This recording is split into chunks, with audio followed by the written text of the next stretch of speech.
I will talk about one of the areas of work of my lab, which is skeletal tissue engineering, and how one particular project has led to a company, Epibon.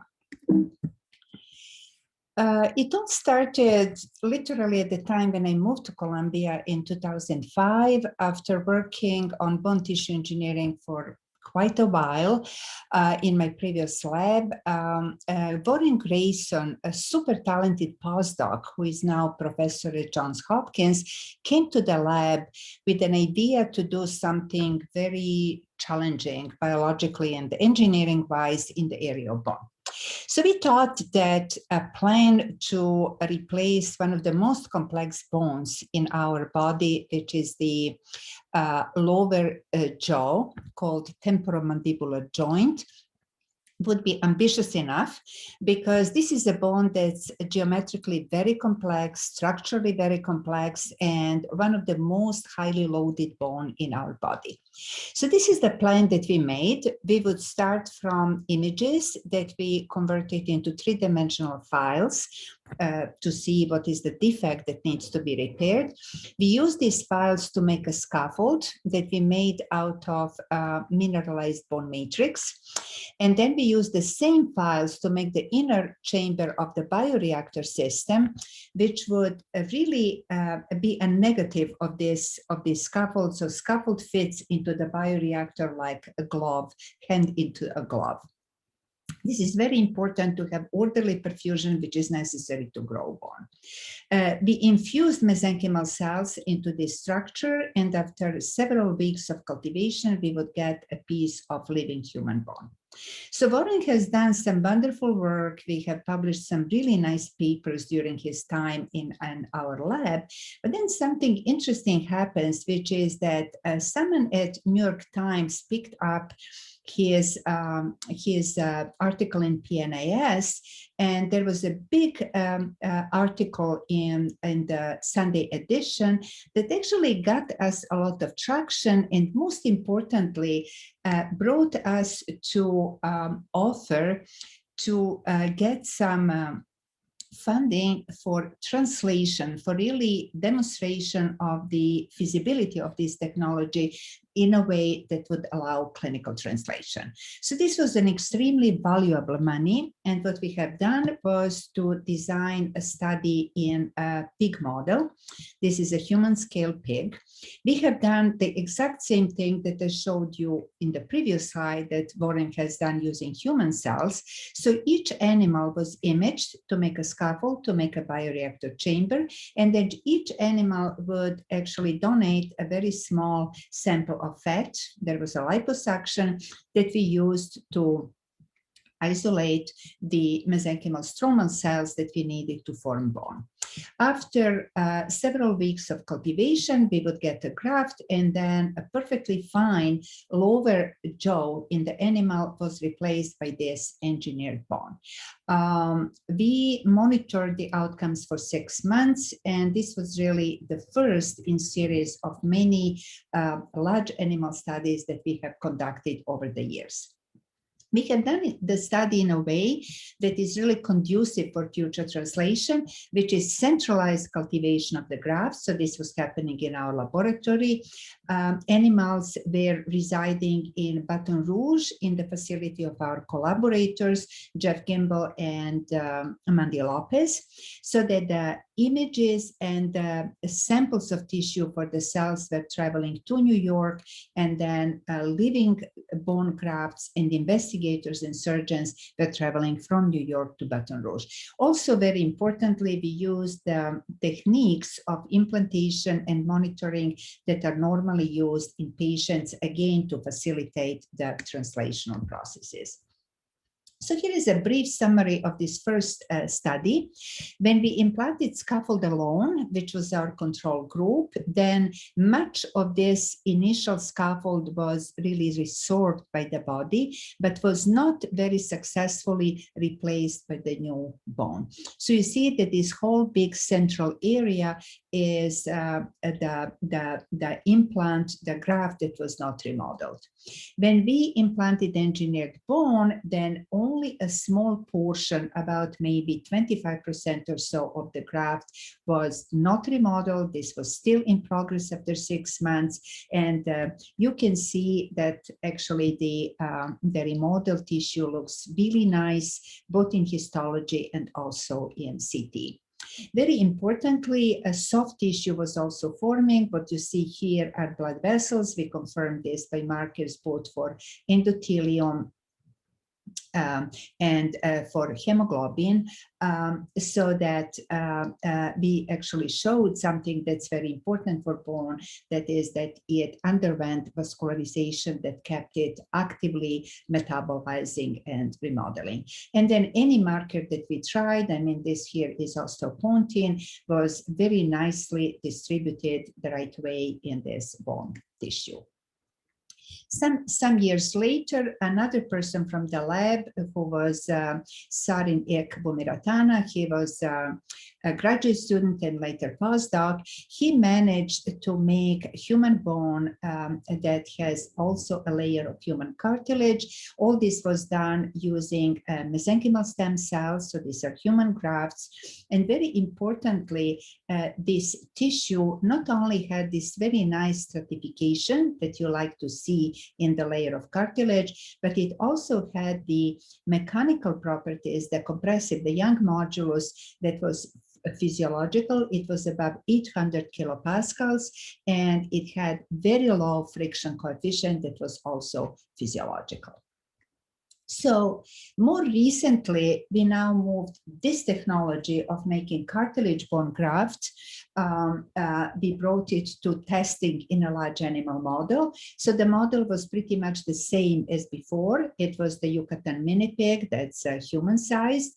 We worked again with adipose cells that we used this time to derive both the cartilage forming and bone forming cells. And the main difference here was that we had two different bioreactor configurations. One was dual flow bioreactor that we needed to form both the cartilage and bone regions, and the other was very similar to the previous bioreactor where we have grown bone in perfusion.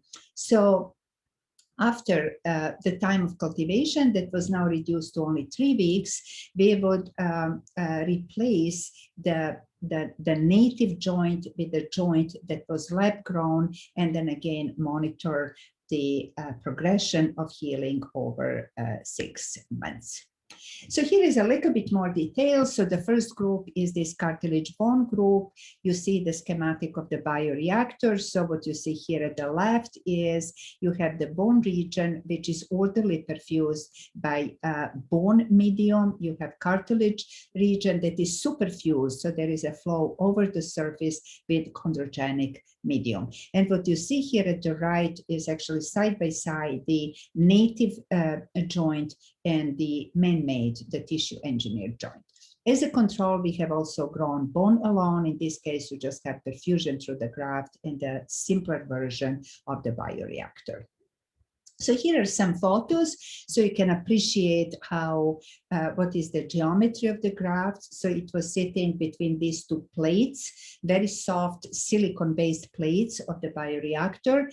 And then on the top of it was this part with all these microfluidic grooves for the flow of medium over the cartilage surface. And you had these two inputs of medium. The media would not mix except by diffusion between the cartilage and bone regions. So this is what you see here, how it looks in the bioreactor, and you can see here how the medium flows. So I actually had two flows. One is through the bone and one is over the cartilage. This is a result. At the left side is the bioengineered graft. At the right side is the native graft.